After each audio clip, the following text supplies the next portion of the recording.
Can we rely on Social Security in the future? As we look toward the horizon, the path of Social Security is shrouded in mystery, forcing people to ask questions like, will Social Security run out? The 2022 annual report from the Social Security Board of Trustees casts a shadow of concern, indicating that the program's financial reserves are on track to be exhausted by 2034, which is 1 year sooner than previously projected. Post-2034, it is anticipated that the collected annual taxes will suffice to fund merely 78% of the scheduled benefits annually. We're living longer, which is great, but it also means there are more retirees and not as many workers to chip in.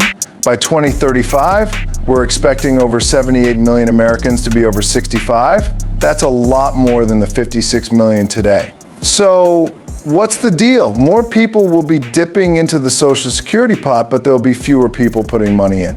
Now, don't panic. Social Security isn't going broke. The cash from payroll taxes should keep about 78% of the benefits flowing. But here's the kicker. If we don't find a way to close the cash gap, our retirees might get slimmer checks, or the working crowd could see more taxes. Without any tweaks, this could be the new normal for Social Security, at least that's what the experts are saying. So thinking about Social Security for 2035, just a heads up, you might want to brace for a bit less cash than you were counting on. If the powers that be don't sort out the trust fund's cash crunch, we're looking at a 24.9% trim on benefits. That's straight from the 2022 Trustees report. Now, for a bunch of retired folks, a cut like that's gonna sting. Did you know Social Security is the bread and butter for half of the older married duos and 70% of the solo seniors? Yep, that's what the Social Security folks tell us. Some experts doubt that a big slash in Social Security benefits is forthcoming. The ramifications of that event would be beyond traumatic for everyone in the country, said Joseph E. Roseman, Jr., a Social Security expert and retirement planner at Retirement Capital Planners. You've got a national disaster on your hands. That's why he also thinks Congress will come in before 2035 to prevent such a deep cut in benefits. Mary Beth Franklin, a Social Security expert and contributing editor for Investment News, agrees that a big cut in benefits is unlikely. As pensions are disappearing, people are relying more on Social Security, she said. Because of the program's popularity, politicians won't want to tinker with benefits for existing retirees and will likely have to find other solutions to the trust fund shortfall. Are you still around and didn't like the video? Just to remind you, this is a free initiative from a millionaire like me, so I hope I can at least get a like from you. So, if we don't go snipping benefits, we got to pump up the cash flow for Social Security, right? Well, one way to fill the piggy bank is to bump up the payroll tax. You know, that 6.2% chunk that comes out of our paychecks? Employers match that too. And if you're your own boss, you're on the hook for the whole 12.4%. That's the dough that keeps Social Security rolling. Imagine like Social Security's piggy bank is getting lighter, and to keep the benefits flowing, we're gonna need to up the payroll tax. It's like filling up the gas tank to keep the car running. Now, if we all just chill and do zilch until 2034 or 2035, then we'll have to slam on the tax pedal even harder. It's better to start saving now rather than scrambling at the last minute, right? However, Roseman doesn't expect Congress to raise the payroll tax to boost trust fund reserves. There's probably the least appetite for that than anything you can look at, he said. It's a tax increase.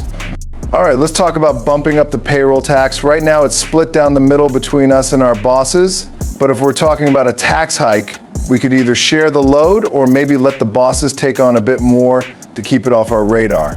Now, there's this bill called the Social Security 2100 Act, cooked up by Rep.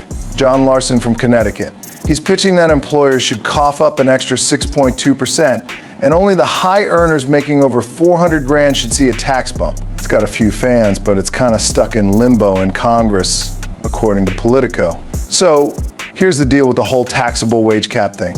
If you're earning, say, 80 grand a year, you're already paying Social Security taxes on every penny you make. So whether the cap is at 130K, 300K, or there's no cap at all, it's not going to change a thing for you tax-wise. Now, let's say you're pulling in a cool $250,000 as a W-2 employee. As it stands, you're only coughing up Social Security taxes on the first $137,700 of your income, which adds up to about $8,537.40. But if they decide to raise the cap to 300K, you'd be paying those taxes on the full $250,000 you make.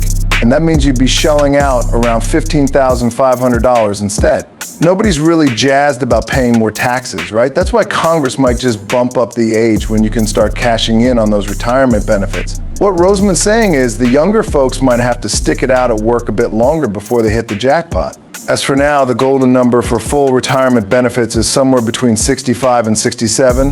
If you're part of the crowd born before 37, you're in luck with 65. But if you came into the world in 1960 or after, you're looking at 67 before you can kick back and enjoy the full perks. Roseman and Franklin are chatting about this idea to nudge the retirement age up to 69. The plan is to keep the trust funds a bit more padded. But here's the kicker: it could toss out a clever move that some retirees use to boost their Social Security checks. Right now, if you hang in there and don't grab your retirement benefits the minute you hit that magic age, your payout grows a bit each year you chill until you're 70. That's the word from Roseman. As life expectancy increases, which kind of makes you think bumping up the retirement age could work since there's more time to earn a paycheck. But cranking up the retirement age is like a sneaky way to trim down benefits because it puts off the cash people were counting on getting sooner. Plus, let's not forget about the hardworking people not making big bucks. They don't usually get the same extra years as the high rollers.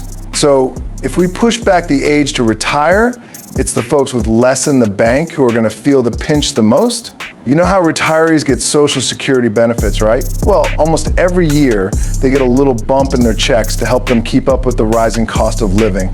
We call these bumps COLAs, short for cost of living adjustments. They're tied to the consumer price index to make sure they match up with inflation. Now, for a quick history on those boosts in 2018 and 2019, retirees saw a nice 2.8% increase. Then in 2020, things slowed down a bit with a 1.6% hike. But hold on, because in 2021, it jumped to 5.9%. And then bam, in 2023, there was a massive 8.7% increase. Pretty sweet, huh?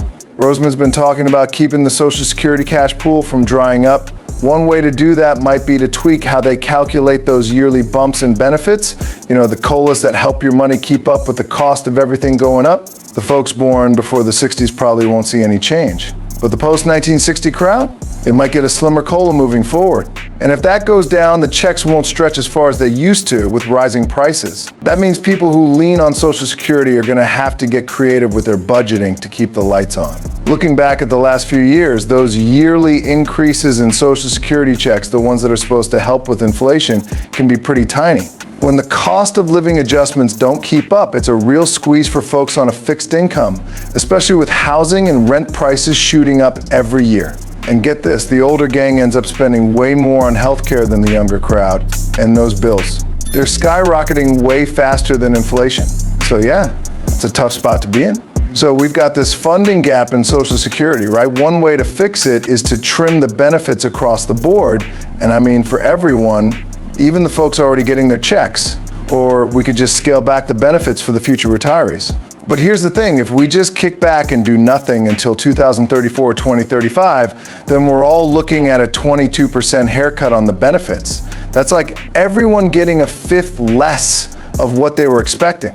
Imagine the Social Security piggy bank runs dry around 2034 or 2035. We'd have to figure out how to trim down those benefits. The easy fix? Just shave a little off everyone's slice of the pie, nice and even. But there's another way we could play favorites based on how fat the paychecks are. Like maybe the top 25% or even half of the earners might get a little less, while the folks at the lower end keep their full share. And here's another twist: Social Security might start checking your wallet before handing out benefits. It's like saying, hey, if you've got enough dough, maybe you don't need as much from us. Right now, it doesn't matter if you're rolling in it or just getting by. If you've paid your dues, you get your share, no questions asked. In 2023, the usual retirement check is going to be about $1,827 every month. Now, if we go and slash those benefits by 20% for everyone, that average check is going to shrink by around $365 monthly, or $4,384.8 annually. And if we're talking about a 23% cut, then we're looking at a drop of $420 each month, which adds up to $5,042 over the whole year. That's a pretty hefty chunk of change to miss out on, don't you think?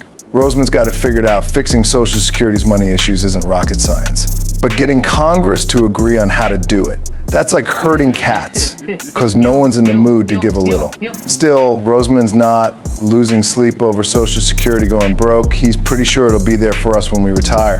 But he's also like, don't put all your eggs in one basket relying solely on Social Security. Not the best game plan, according to him. Hope you learned something new. If you did, don't forget to like, subscribe, and hit the notification bell to stay updated on your new favorite channel, United Stacks of America, that will motivate you to earn more.